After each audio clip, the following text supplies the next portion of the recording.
4 out of the top 5 richest people in India belong to Gujarat, a state on the western borders of the country. In the 1970s, a small ethnic group from India named the Patels from the same state of Gujarat first began arriving in the United States as poorly educated people with no money to their name. Today, the small subpart of Indians make up only about 0.1% of the total US population but has ended up owning well over 50% of all US modal assets, worth well over $50 billion. How do these Gujaratis do it? The answer is dhando. Dhando is a Gujarati word that literally means business, but to them it's not just a simple word, but a framework for investing in places to get high returns with very low risk. This framework is embedded deep in their veins. One of the most common jargons heard in investing is that the pathway to get high returns is to take high risks. Dhando investing is exactly opposite. Dhando is an approach to investing whose central concept is low risk, high returns instead of infamous high risk, high returns. It's all about to participate in the coin toss outcome where heads I win and tails I don't lose much. Let's see what we as value investors can learn from the Dhando framework. This is the Better Investor, helping you achieve your financial goals and freedom through organizing your finance, stock market investing and learning from billionaires. And these are top 5 lessons from the book The Dhando Investor, written by Mohnish Pabrai. Lesson number 1. The Circle of Competence.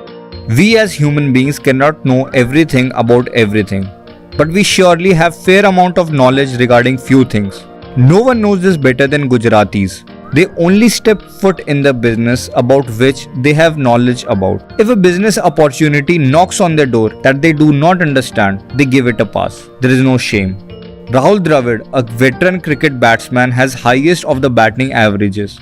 Once asked how does he achieve it, his answer was, the bowlers are really skillful.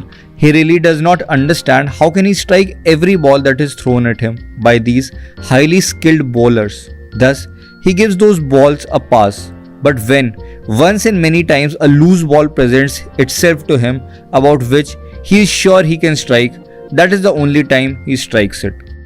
Even the world's greatest investor Warren Buffett says that he cannot understand 99% of the businesses. Without a doubt, that is the very first screen anyone in investing must have. If you cannot in simple language explain what is the product that company sells in order to make money, what are the utilities of the product, you have no business to dip your finger to even test the waters. Warren Buffett says that the size of your circle of competence is not so important, but knowing its boundaries are. The very first question you must ask yourself when someone presents you a business idea is, do I really understand how this business is run? If your answer is no, don't strain your head and walk ahead. Lesson number 2. Invest in copycats, then inventors. The first few Patels who figured out the wonderful motor ownership business economics in the United States were the trailblazers. The thousands upon thousands of Patels who simply copied the model did not innovate. They simply lifted a proven idea and scaled it. One of the most common things among 4 of these top 5 richest Indians is that all of them are copycats and none of them the inventors. They improvised what was already a proven business and made their money on it. None of them owns a space station or has revolutionized the world with their innovation. All that they have done is cloning. Mukesh Ambani exploded his wealth because of Reliance Jio. When Jio came, there were already plenty of telecom giants in India who were successful. Jio just came in and made few tweaks in its attractive offerings. Adani, his main business is in construction of airports, water ports and infrastructure. Just when all the infrastructure companies were going through bankruptcies in India during the demonetization, Adani came in and scaled up his projects and construction bids.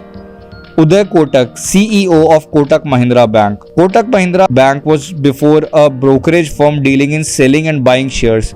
Seeing the initial success of HDFC Bank, ICICI Bank and Axis Bank, he thought he could do well in lending business. He stepped in and made it a bank in 2003. Mr. Radhakishan Damani started a brick and mortar retail chain called D-Mart when there were already successful ones of the likes of Big Bazaar, Pantaloons, Amartex in India. Even Ray Kroc loved the business model of the McDonald's brother hamburger restaurant in San Bernardino, California. Ray Kroc in 1954 bought the rights to the name and know-how, and he scaled it with minimal change. Many of the subsequent changes or innovations did not come from within the company with its formidable resources. They came from street smart franchises and competitors, and then scaled up to be included in national and international menus. The company was smart enough to adopt them just as they adopted the entire concept at the outset. Some of these important innovations include the Ronald McDonald Clown was inspired and created by Washington DC franchisee in 1963.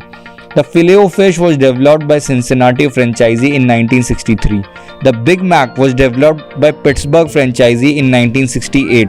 The Egg McMuffin was developed by Santa Barbara franchisee in 1973. The drive-thru was first introduced by Arizona franchisee in 1975, seeing its success scaled up. Even the Happy Meal was lifted from Burger King, its competitor, in 2001. As Monish says, innovation is crapshoot, but investing in a business that are simply good copycats and adopting innovations created elsewhere rules the world. Lesson number 3. Industries with rapid change are bad for investors. The big money in investing is made by holding companies in portfolio which perform better than average, and that too for a very long period of time. Time is the most important factor when it comes to compounding money. A company may have reported supernormal profits, maybe due to one single event or one single phase of economy, but from an investment perspective, it is of no benefit to you if it cannot replicate the performance on a continuous basis. Thus, it is prudent that for a company to do better than average for a very long period of time, its inherent business must not change much. Warren Buffett says, "We see change as the enemy of investments, so we look for the absence of change. We don't like to lose money. We look for mundane products that everyone needs." From a judgment perspective, it is difficult to judge that what will be the business which are likely to last for next 50 years. But it is easier to judge what will not. It is highly likely that we are still going to eat rice, smoke cigarettes, drink coffee and coke 50 years from now, but very difficult to judge whether then we would still be using Facebook and watching Netflix. The real Dhando does not set his foot in such a place, since Dhando is all about investing only and only when odds are highly in your favor. Investing in a business which rapidly changes itself means stepping in a place where odds are already against you, which is not a Dhando way of investing. Lesson number 4. High risk versus high uncertainty. The market most of the times confuse risk with uncertainty. And as a Dhando, you can benefit immensely from this confusion. The market participants hate uncertainty, and it demonstrates that hate by collapsing the quoted stock price of the underlying business. Here are the likely reasons that are going to lead to a distressed stock price. High risk and low uncertainty, high risk and high uncertainty, and last, low risk and high uncertainty. The fourth logical combination, which is low risk and low uncertainty, is loved by the market participants, and stock prices of such companies are quoted at very expensive multiples in stock market. Monish says to avoid investing in such rosy businesses which are priced to perfection. The Dhando would want to avoid all the possible combination and solely focus on investing in one type, that is low risk and high uncertainty, which gives us most sought after coin toss odds, which are heads I win, tails I don't lose much. Such opportunities most of the times arrive in distressed times. For example, FSSAI, Food Regulating Authority of India, banned Maggi noodles in April of 2015 after its test found excessive lead in noodle samples. The company had to remove Maggi packs, all 35,000 tons of the product from store shelves, taking a hit of 450 crore from its profits. There was an uncertainty in the market as to how long was this going to continue. In real, only 20% of the revenue came from sale of noodles.